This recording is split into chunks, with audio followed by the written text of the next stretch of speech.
Hi friends, ఈరోజు ఒక మంచి వీడియోతో మీ ముందుకైతే వచ్చేసాను. ఈరోజు ఏం రెసిపీ చేస్తున్నానంటే మైసూర్ పాకు. ఒక గ్లాసు శనగపిండికి 2 గ్లాసులు పంచదార, అలాగే 1 గ్లాసు నెయ్యి, 1 గ్లాసు ఆయిల్, ఫ్రీడమ్ ఆయిల్ అయితే ఏదైనా ఆయిల్ అయితే వేసుకోవాలి. అయితే వీటిల్ని పంచదార పాకంలో కొంచెం పాకం తిక్కుగా వస్తే సరిపోతుంది.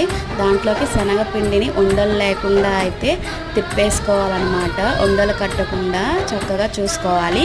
తరువాత ఒక స్టవ్ ఆన్ చేసి అందులో ఆయిల్ పెట్టేసి కొంచెం గోరువెచ్చగా అది కాగుతూ ఉండాలి. ఇటు ఇందులో కూడా వేస్తూ ఉండాలి. ఇలా వేయటం వల్ల గుల్లగుల్లగా మైసూర్ పాక్ అయితే చాలా టేస్టీగా చాలా బాగా అయితే వచ్చింది. ఈ వీడియో కనుక మీకు నచ్చినట్లయితే ప్లీజ్ లైక్ చేసి సబ్స్క్రైబ్ చేయండి. మైసూర్ పాక్ రెసిపీకి 1 మిలియన్ వ్యూస్ వస్తుంది. దీనికి ఎన్ని వస్తాయో చూద్దాం. Bye bye.